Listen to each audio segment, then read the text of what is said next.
Yo, yo, yo, yo, yo, baby, yo. Greetings and salutations, everybody. It's your boy Trey McFeezy, and I am back. I'm doing a video. I decided that I wanted to start, kind of going through my vast collection of clothing. Everybody's always talking about how much clothes I got and all this good stuff, and I've always been sort of like laid back and too like conservative when it comes to like showing off my clothes and like really being vocal about how much I love clothes and things of that nature. So here we are today. I want to start doing a series, basically showing you guys my favorite pieces, kind of explaining them, why I like them so much, and kind of like, when I got them, how I sourced them, things of that nature. And yeah, so this is going to be a little Trey Mac series about my clothes, man. So you feel me? Follow along. You know what I'm saying? I hope y'all enjoy it. I know there's 1,000 other people out there who love clothes just as much as I do. And I'm a vintage fanatic. I like older stuff. I think it was, kind of my upbringing that kind of, got it started.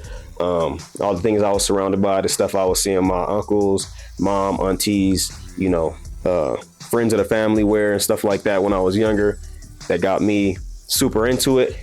So yeah, we gonna get cracking.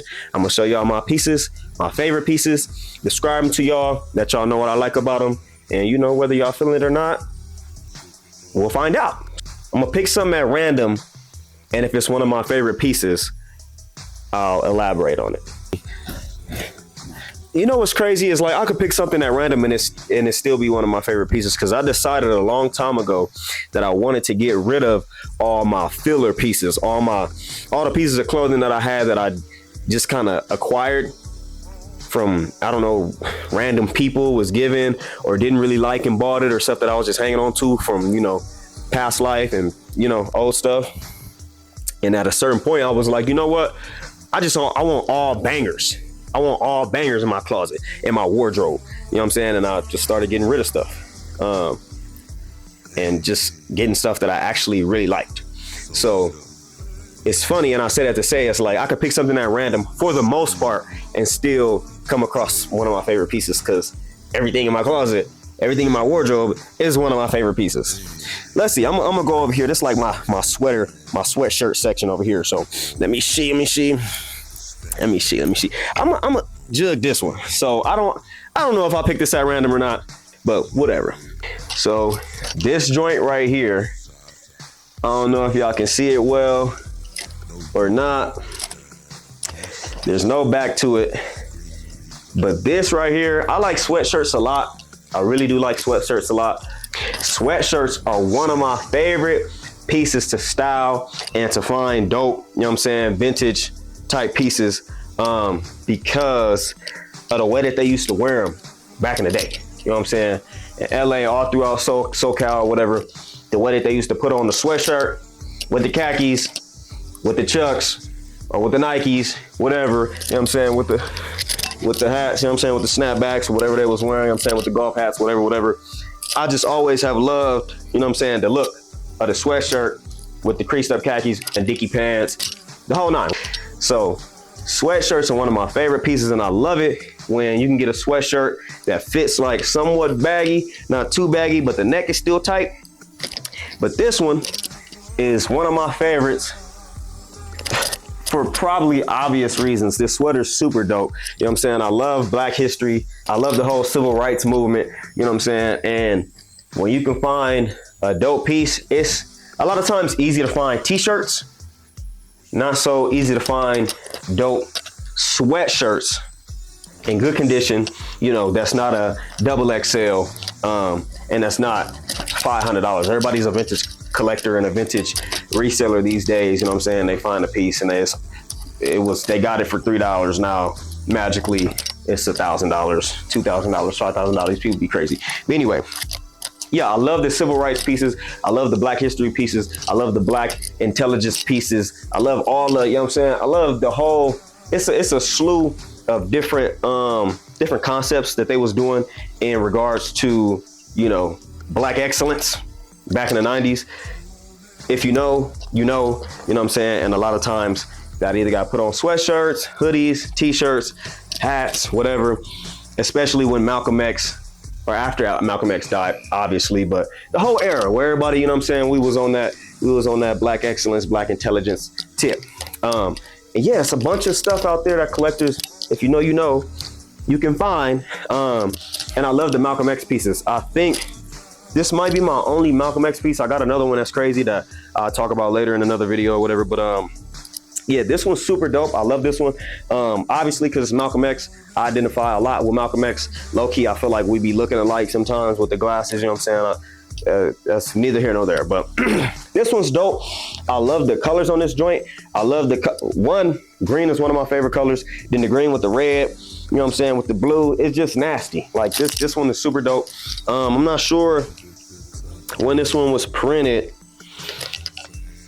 Sometimes these sweatshirts will have a date on the print. You know what I'm saying? Where you see this Mr.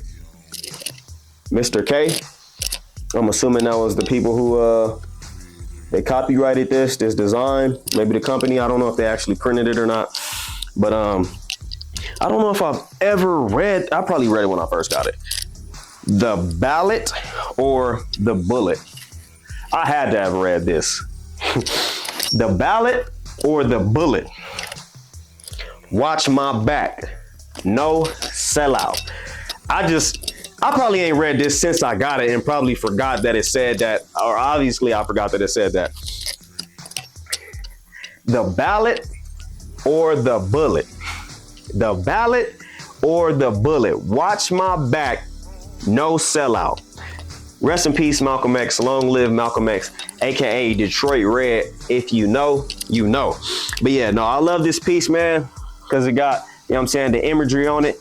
Him doing his thing, giving a speech, him in pondering mode, you know what I'm saying, and him with that thing. I don't know what kind of rifle this was, but him with that thing looking out the window, that legendary Malcolm X image. But yeah, no, really, and that's another thing that I love about the 90s in this era of clothing and printing. They used to go crazy, one, with the proportions of the prints, two, the front and back prints. If you know, you know. If you know me, you know I love the front and back prints. And then on top of that, the colors, bro, the color schemes be going crazy. And then the way they was doing the prints, you know what I'm saying? Like the real detailed screen prints. I can't think of the word right now about how you do it. The real detailed, like photographic screen prints. I literally can't think of the word, but if you know, you know. But yeah, the colors, bro, go crazy. The imagery, go crazy. And then the concept, you feel me? The Ballot or the Bullet. Watch my back. No sellout. This is fire, bro. And then I love how it's paneled too. You know what I'm saying? This joint, a lot of sweatshirts and stuff, and a lot of t-shirts, they are made a lot different than they were back in the 60s, 70s, 80s, 90s. You know what I'm saying? Like, I guess you can call it cheap. I don't know, whatever. I went ahead and threw the sweater on for y'all so y'all can see how it fit. And that's another one of the reasons why I love this sweater so much, is because this is a size XL. I'm typically like a medium, large type of dude, you feel me? Especially with my sweaters.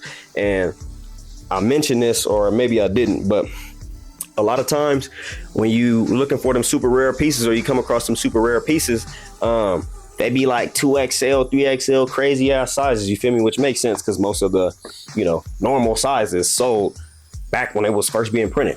But yeah, no, this one, super dope. The fit, the paneling, the colors, you know what I'm saying? And then like I mentioned before, the neck, although this is an XL, you know what I'm saying? I'm a fairly smaller dude. The neck is not super loose, you know what I'm saying? It fits right. It fits just right, you know what I'm saying? So I could layer this, you know what I'm saying? And then it's not super thick, I can wear this under something, I love this sweater. I got this back in like 2023, maybe at a freaking, basically like a thrift con, but it wasn't a thrift con. I forget the name of it, but bought it from a vintage seller at an event, and probably like $100. I know it wasn't super cheap, but it wasn't super expensive either. And when I seen it, I just had to have it. So yeah, man, we're about to kick this series off, showing y'all my favorite pieces. You know what I'm saying? All my favorite articles of clothing, whatever, shirts, sweatshirts, jackets, freaking hoodies, hats, everything. You know what I'm saying? Maybe even shoes. You know what I'm saying? I really want to keep it vintage focused. You know what I'm saying? 'Cause I get a lot of stuff off eBay, a lot of stuff from the thrift stores, a lot of stuff from everything, from everywhere. I source from everywhere. But yeah, love this sweatshirt. We're gonna keep it going, man. Ballot or the bullet. Watch my back. No sellout. You know what I'm saying? So y'all like, comment, subscribe if you're watching this on YouTube. You know what I'm saying? Repost if you're watching this on social media. Share with all your peoples and support the guy, man. We're going to keep it going. Peace out.